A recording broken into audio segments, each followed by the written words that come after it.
Welcome to Automobile Center. The trickle of electrons at Bentley is soon to become a flood, as the automaker prepares to fully electrify its entire lineup by the end of the decade. While this is a goal shared industry-wide, it's a rather monumental shift for Bentley, whose reputation has been defined in large part by its massive, and thirsty, engines. Hence the existence of the Flying Spur Hybrid, a 5,600-pound stepping stone placed between the shores of those gargantuan powertrains and the horizon of total electrification. As befits this interim role, visual changes are kept to a minimum, with only fender-mounted, hybrid badges and a J1772 charging port concealed behind a door on the left rear flank. Distinct quad-oval tailpipes complete the exterior transformation. Inside, the infotainment and driver screens now feature EV-specific readouts. We were particularly intrigued by the EV range overlay function on the navigation map. A translucent green zone hovers over the vehicle's position, outlining the boundaries of electric driving range. As the battery level drops, the zone shrinks accordingly. On the center console, an EV button cycles through the three electric drive modes: all-electric EV drive, hybrid, and hold, which maintains battery charge to be deployed later.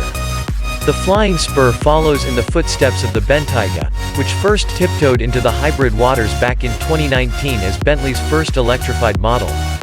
Both employ plug-in systems, as the larger battery delivers motivation that a regular hybrid can't provide. Here, the Flying Spur uses a 410 HP version of the corporate 2.9-liter twin-turbo V6. It's the first six-cylinder found under the hood of a Bentley sedan in 64 years. A 134 HP electric motor occupies the space between the engine and 8-speed dual-clutch automatic transmission.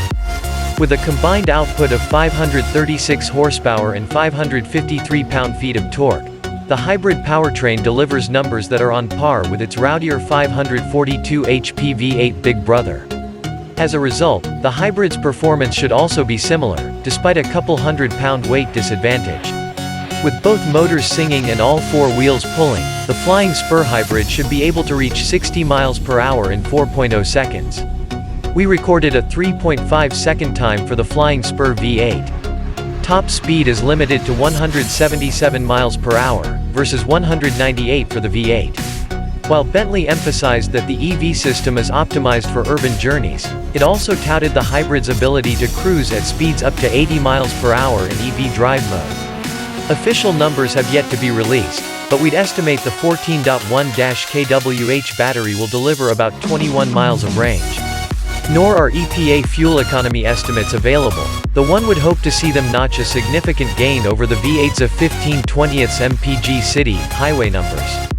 The joy of electric thrust lies not in its mechanical voice, but in the absence of it. Bentley touts that the cabin of the hybrid is 50% quieter than that of the V8's at 50 miles per hour. On its own, the electric motor produces 295 pound-feet of torque, all of which is available from a dead stop. It's more than capable of sustaining the big Bentley's momentum through traffic. When rolling along in EV drive mode, the Flying Spur Hybrid provides a marvelous glimpse of what an all-electric Bentley might be like. It's only when you sample hybrid mode that this graceful serenity is upended. Prod the accelerator and the V6 unceremoniously crashes the party. Gruff and guttural, the engine's unrefined character is in total contrast to the rest of the underlying package.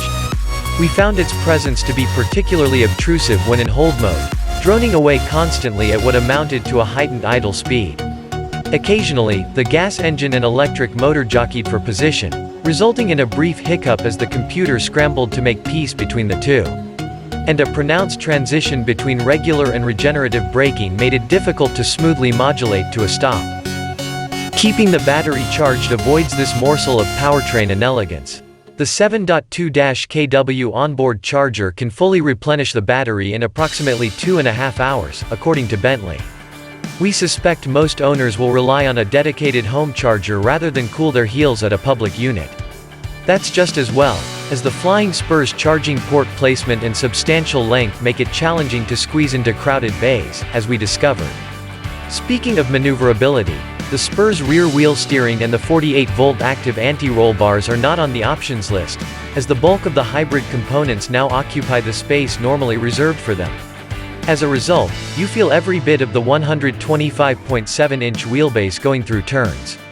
While navigating the twisty canyon roads of the transverse ranges just outside Ojai, California, we discovered that the hybrid was happiest with a more deliberate corner entry.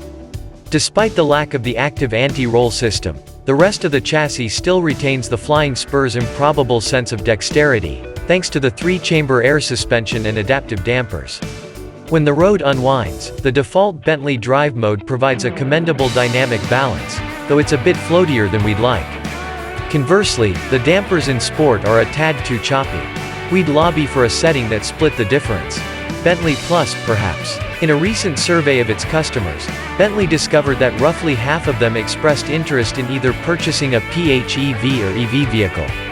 But at this juncture, the hybrid version of the Flying Spur is missing those few key traits that make the gas-powered variants so delightfully engaging. For those early adopters, however, the hybrid's rough edges might be a tolerable trade-off.